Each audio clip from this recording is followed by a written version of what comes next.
हमने संकल्प लिया है कि हमने बड़ी बड़ी कथाएं बहुत कर रहे हैं। बड़े बड़े हमारे चेला हैं, बड़े बड़े मंत्री, बहुत अमीर आदमी हमारे चेला हैं, अरबों खरबों वाले, बहुत बड़े बड़े लोग चेला हैं। हम बहुत बड़ी बड़ी कथाएं कर रहे हैं, पर हमें लगता है कथाओं की जरूरत शहरों में नहीं है।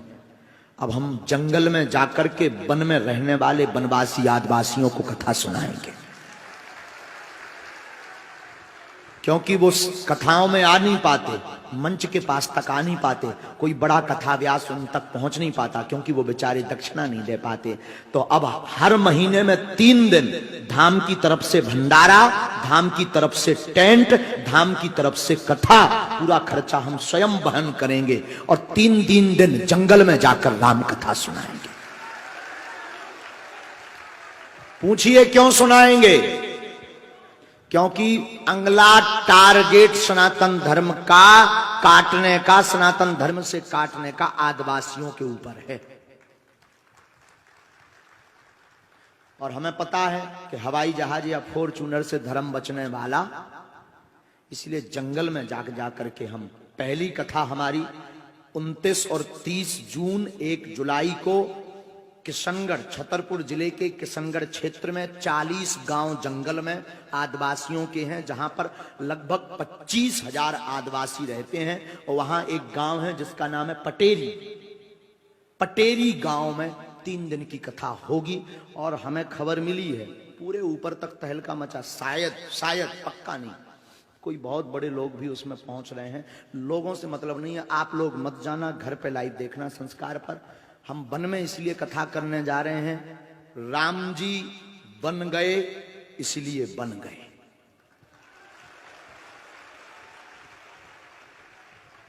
फिर सुनिए, सूत्र करोड़ों का है। राम जी 14 वर्ष के लिए वन गए, इसीलिए तो राम भगवान बन गए।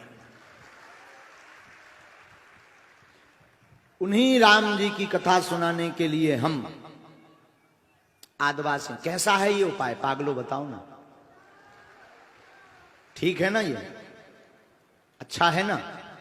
कल हमें खबर मिली है, यहाँ वो हमारे बड़े स्नेही इस काम में जो हमारे बड़े प्यारे बच्चे प्रद्युम्न लोधी जो मंत्री हैं, उन्होंने खबर दी, उनको हमने ड्यूटी में लगा रखा। वो कोई मंत्री के हिसाब से नहीं हमसे जुड़े, हमारे प्यारे चेला हैं। उन्होंने हमें खबर दी, यहाँ पर एक केसली गांव, एक विधानसभा है देवरी, हमने तो पूरा एनालाइज कर लिया है। वहां पर लगभग 20,000 आदिवासी, 15-20 गांव हैं। एक कथा वहां भी करेंगे और उनको कुछ नहीं लगना है, हम ही टेंट लगाएंगे, अपने धाम की तरफ से लाइट, टीवी, भंडारा भी उन्हें करवाएंगे, लेकिन राम से जोड़ कर आएंगे। और 5 वर्ष में 60 कथा करेंगे पूरे देश में फ्री। 5 साल में 60 कथा, और किसी राजनीतिक मुद्दा को लेकर के नहीं। उस कथा में कोई भी राजनेता आरती नहीं करेगा, उस कथा में आदिवासी ही मंच पर चढ़ करके आरती करेंगे।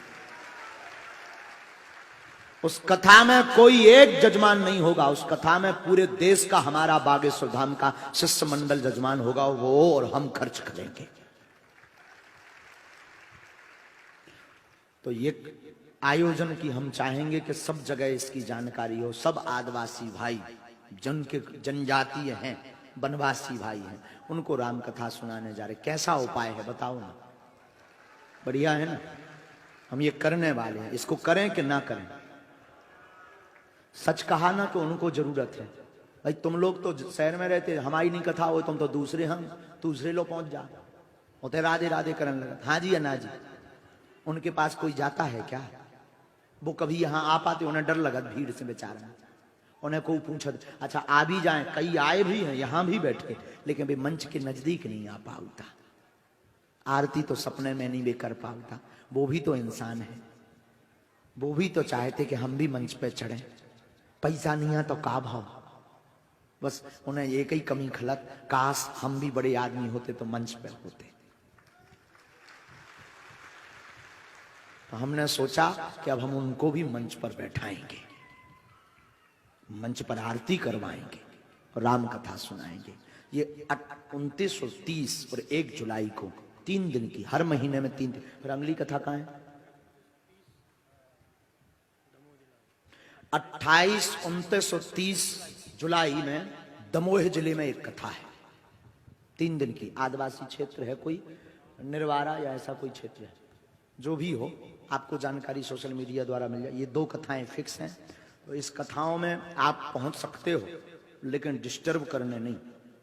वहां दरबार भी लगेगा, हो सकता है आपकी अर्जी ना लगे, पर जंगल में रहने वालों की अर्जी लगेगी। हाँ, ये हमने बात क्यों बताई? हमने प्रचार के लिए नहीं बताई, हमें अब आप सबकी बहुत जरूरत है।